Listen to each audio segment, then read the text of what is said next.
सुप्रभात बेटा। आप सब बोर्ड की तैयारी कैसे कर रहे हो?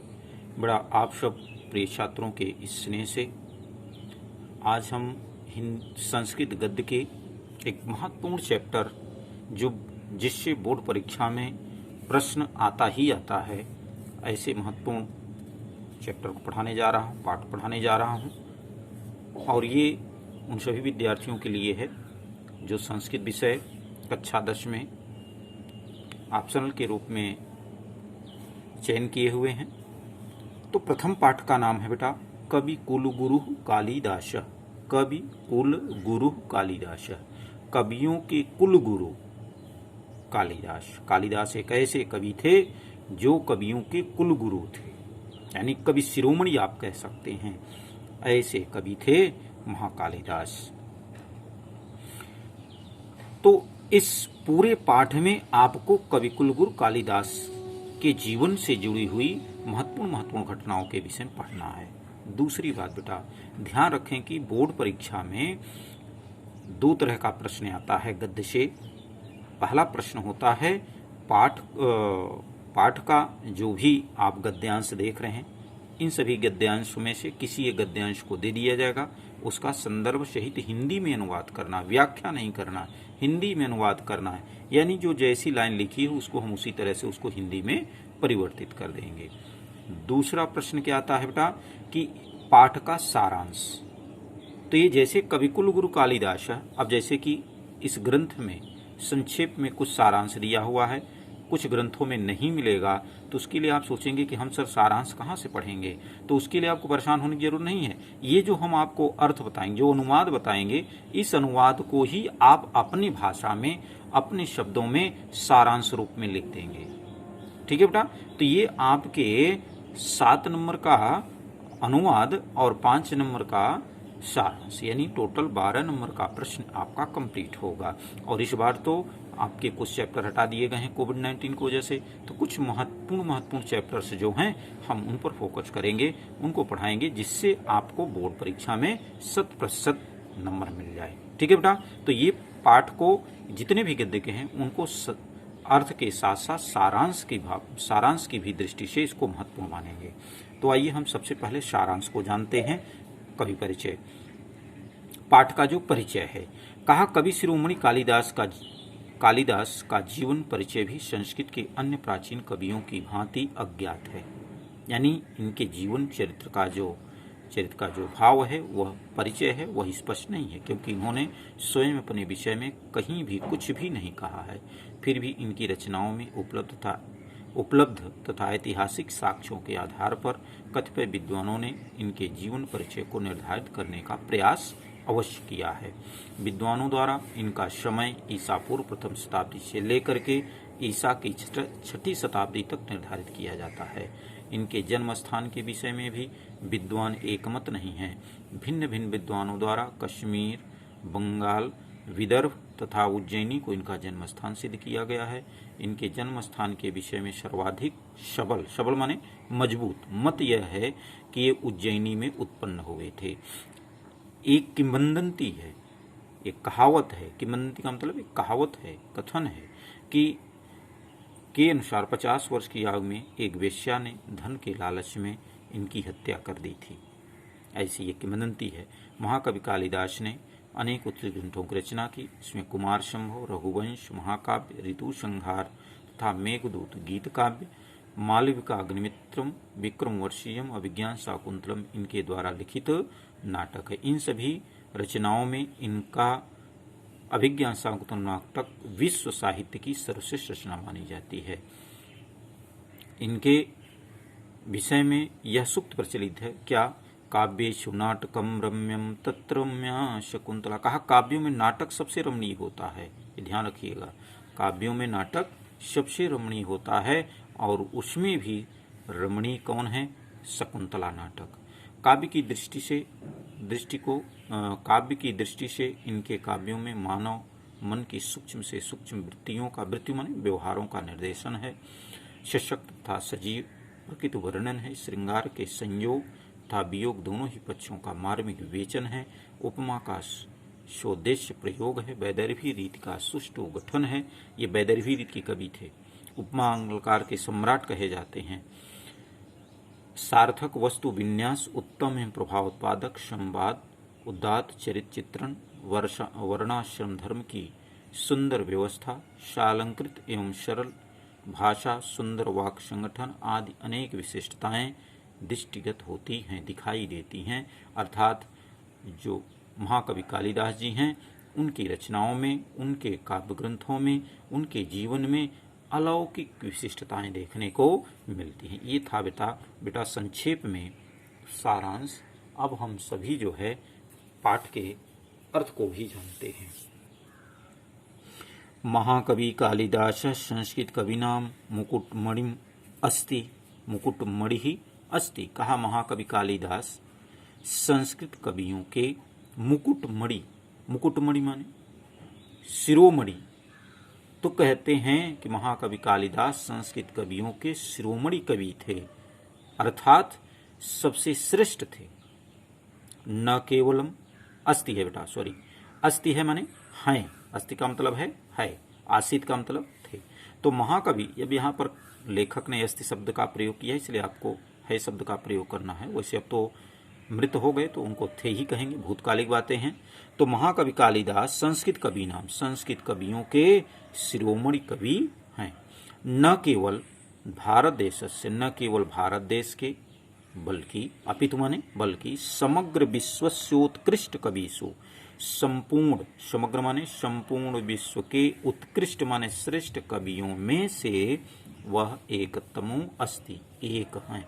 एकतमो माने कहते हैं कि इसे पांचवा, प्रथमतः, तो यहाँ पर वह एक है, प्रथम है। फिर से देखिए, न केवल भारत देश से, न केवल भारत देश के, अपितु माने बल्कि, समग्र माने संपूर्ण विश्वस्यो, विश्व के उत्कृष्ट कवियों में, श्रेष्ठ कवियों में से वह एक है। तनस तस्य अनवद्या, तस्य माने उनकी, अनवद्या माने नवीन। कहा उनकी नवीन कीर्ति कौमुदी, कीर्ति कौमुदी का मतलब है कि कीर्तियों का जो संकलन है, कीर्तियों का जो प्रकाश है, कहा कि वह उनकी नवीन कीर्ति का जो प्रकाश है, कहा देश देशांतरेषु प्रसितास्ति, कहा देश और विदेश में, प्रसिता माने फैली हुई है।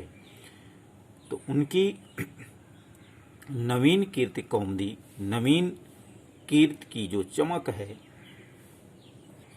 तो उनकी जो कीर्ति कौमुदी है वो फैली हुई है। भारत देशे जन्म लब्ध्वा, भारत देश में जन्म लेकर के, लब्ध्वा माने प्राप्त करके, लेकर के, स्व कवि कर्मणा, अपने कवि कर्म से, देववाणी अलंकुर्वण, देववाणी माने संस्कृत भाषा को, अलंकुर्वण माने अलंकृत किया, सुशोभित किया। सह न केवल भारतीय कवि, सह माने वह, न माने नहीं, केवल माने केवल। कहा वह केवल भारतीय कवियों में ही नहीं, अपितु बल्कि विश्व कवि सर्वै आद्रियते, कहा विश्व के कवियों में सर्वै आद्रियते, सर्वै माने हमेशा, आद्रियते माने सम्मानित किए जाते हैं। तो कहा भारत देश में जन्म प्राप्त करके, स्व कवि कर्मणा, अपने कवि कर्म से, देववाणी अलंकुर्वाण, देववाणी माने संस्कृत भाषा को अलंकृत किया। वह न केवल भारतीय कवियों में बल्कि विश्व कवियों में हमेशा सम्मानित किए जाते हैं। सभी के दृष्टि से, सभी की दृष्टि में वह सर्वश्रेष्ठ माने जाते हैं। ठीक है बेटा। आद्रियते सम्मानित, आदर करना, सम्मानित करना। प्रथम पैराग्राफ समझ में बेटा। दूसरे पैराग्राफ को देखिए। वाग देवता भरणभूतस्य, कहा वाग देवता, वाणी के देवता अर्थात सरस्वती के प्रथित यश, सरस्वती के समान, सरस्वती के आशीर्वाद से प्रथित यश, प्रसिद्ध यश वाले कालिदास, कालिदास का जन्म, अर्थात कालिदास को सरस्वती का पुत्र माना जाता था। इस तरह से विद्वानों के बीच में प्रसिद्धि थी कालिदास के विषय में। तो कहा वाग देवता भरणभूतस्य, कहा वाणी की जो देवता हैं अर्थात सरस्वती के समान प्रसिद्ध, सरस्वती के पुत्र के समान प्रसिद्ध कीर्ति वाले कालिदास का जन्म कस्मिन प्रदेश, किस प्रदेश में, काले कुले, समय और वंश में, काले माने समय, कुले माने वंश, कहा कि समय में और वंश में चाभवत हुआ था, च माने और हुआ था, किंचासित क्या था, किंच माने क्या, आसित माने था, तत्जन्म वृत्तम उनके जन्म का वृत्तांत इति सर्वम अधुना अपि विवाद कोटि नाति क्रामति। कहा कि सर्वम अधुना अपि, कहा सभी में आज भी विवाद का विषय बना हुआ है, आज भी विवाद का विषय बना हुआ है। फिर से देखिए, तत्जन्म वृत्तम उनके जन्म वृत्तांत का वर्णन क्या है, सर्व मन सभी में, अधुना अभी आज भी विवाद का विषय बना हुआ है। इतर कवय अन्य कवि, अन्य कवियों के समान, यु माने समान, तो अन्य कवियों के समान कालिदास आत्मज्ञापने अपने विषय में, आत्मज्ञापने माने अपने विषय में, स्वकृतिषु अपनी कृतियों में, प्रायः धृत मौनम एवास्ति मौन को धारण किए हुए हैं, अर्थात कुछ भी नहीं वर्णन करते हैं। धृत मौन एवास्ति कहने का मतलब क्या है बेटा, कि अपने ग्रंथों में अपने विषय में कुछ भी नहीं बताते हैं, कुछ भी वर्णन नहीं किया है। अन्यपि अन्य भी कवि, अन्य कवयस् तन्नाम संकीर्तन मात्र देव स्वीयाम वाचम धन्या मत्वा मौनम अवलंब्यते।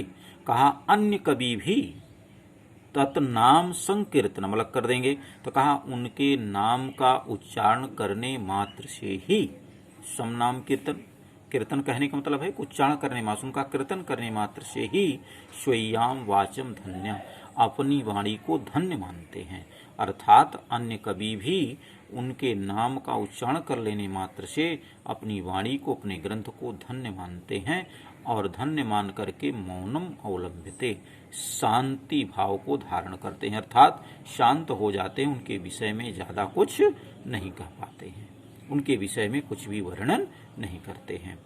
तथा फिर भी अंतः वही साक्ष्यम अनुसृत्य, आंतरिक और बाहिरी, यानी कुछ आंतरिक प्रमाणों के आधार पर और कुछ बाहिरी प्रमाणों के आधार पर, तो अंतः वही साक्ष्यम अनुसृत्य आंतरिक और बाहिरी साक्ष्यों का अनुसरण करके, अनुसृत्य माने अनुसरण करके, समीक्षका माने समीक्षक, कवि परिचयम कवि के परिचय को यावत् शक्यम प्रस्तुवन्ति सामर्थ्य के अनुसार प्रस्तुत करते हैं, शक्ति के अनुसार, सामर्थ्य के अनुसार प्रस्तुत करने की कोशिश करते हैं। यावत शक्यम मतलब जो जैसा हो सकता है, शक्य माने सकता है, का जैसा हो सकता है, प्रस्तुवंत प्रस्तुत करते हैं। ठीक है बेटा, तीसरे पैराग्राफ में आइए। एका जनश्रुति, एक जनश्रुति है। अब देखिए इनके जीवन परिचय के विषय में बताते हैं कि न तो इनके जन्म के विषय में निश्चित है, न किस समय हुए थे, किस वंश के थे, किस स्थान, किस प्रदेश के थे, ये सब विवाद का विषय बना हुआ है। अब कुछ प्रमाणों के आधार पर नीचे वर्णन उसी विषय का करते हैं। ठीक है बेटा, तो पहले वाले पद में कवि की विशिष्टता थी, दूसरे वाले पद में उनके जन्म वृत्तांत के विषय में विवाद का जो विषय चल रहा है उसके विषय में चर्चा थी। अब तीसरे वाले पैराग्राफ में कुछ प्रमाणों के आधार पर प्रस्तुति की जा रही है।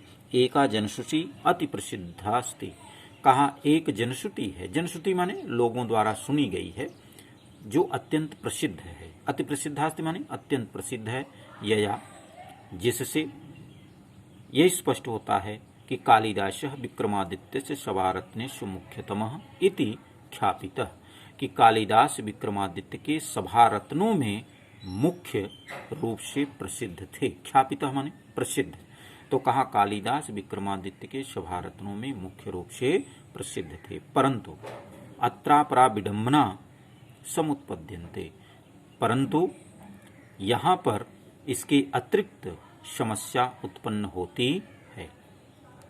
परंतु अत्र अपरा, अपरा माने दूसरी, विडम्बना माने समस्या, समुत्पद्यते माने उत्पन्न होती है। विक्रमादित्यस्यापि, विक्रमादित्य का भी स्थिति कालः श्रुतराम स्पष्टो नास्ति। क्या विपत्ति उत्पन्न होती है कि विक्रमादित्य की भी जो स्थिति काल है, जो उनके रहने की व्यवस्था, उनके शासन की जो व्यवस्था है, वह सुतराम स्पष्टो नास्ति, अच्छी तरह से, सुतराम माने अच्छी तरह से स्पष्ट नहीं है। एक विडंबना उत्पन्न हो गई। भाई उनके सभा के मुख्य कवि माने जाते थे, लेकिन अब उन्हीं की स्थिति काल नहीं निश्चित है, तो फिर इनके जीवन काल को कैसे स्पष्ट किया जाए। केचित मन्यते, कुछ लोग मानते हैं, यत माने कि विक्रमादित्योपाधिधारिणो, विक्रमादित्य उपाधिधारी द्वितीय चंद्रगुप्त का समकालिक आशित, द्वितीय चंद्रगुप्त के समकालीन थे। कवि अशौ, यह कवि हैं। कवि अशौ, अशौ माने यह कवि हैं। कालिदासस्य मालविकाग्निमित्र नाटकस्य, कालिदास के मालविकाग्निमित्र नाटक के नायक अग्निमित्र शुंगवंशीय आसीत, अग्निमित्र शुंगवंशी थे। तो कालिदास के मालविकाग्निमित्र नाटक के नायक अग्निमित्र शुंगवंशी राजा थे। सह एव विक्रमादित्योपाधिधाति धृतवान, वह ही विक्रमादित्य उपाधि को धारण किए थे। यस्य सभारत्नेषु एकः कालिदासः आसीत्, उनके सभारत्नों में से एक कालिदास थे। तस्य राज्ञः स्थिति कालः, उनके राज्य की स्थिति काल ख्रीष्टाब्दे प्रागाशित, उस राजा की स्थिति काल ईस्वी की प्रथम शताब्दी प्राचीन। ख्रीष्टाब्दे माने ईस्वी, ख्रीष्टाब्दे प्राकाशित, कहा ईसा पूर्व, प्राक माने पूर्व, कहा ख्रीष्टाब्द प्रागाशित, तो कहा कि ईसा पूर्व प्राप्त होता है। सह एव स्थिति काल, वही स्थिति काल, वही समय कवेह अपि, कवि का भी सिद्धयति, सिद्ध होता है। कवि कालिदासस्य जन्म स्थान विषय, कवि कालिदास के जन्म स्थान के विषय में भी नैकमत्यम आशित, नैकमत्यम आशित अलग करेंगे तो न एकम मतम आशित। तो कहा कि न माने नहीं, एकम माने एक, यहाँ पर वृद्धि संधि हो जाएगी, तो न एकम नैकम वृद्धि संधि। तो कहा कि एक मत नहीं है। कवि कालिदास के जन्म स्थान के विषय में भी, अब कवि कालिदास से बालकस्य षष्ठी विभक्ति एक वचनांत शब्द है। जन्म स्थान विषय सप्तमी विषय में सप्तमी विभक्ति एक वचनांत है, बाल के विषय।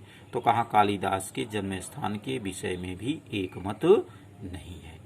एतवान कवि अस्य महिमा आसीत्, कहा इस प्रकार इस कवि की, एतवान इस कवि की यही महिमा है।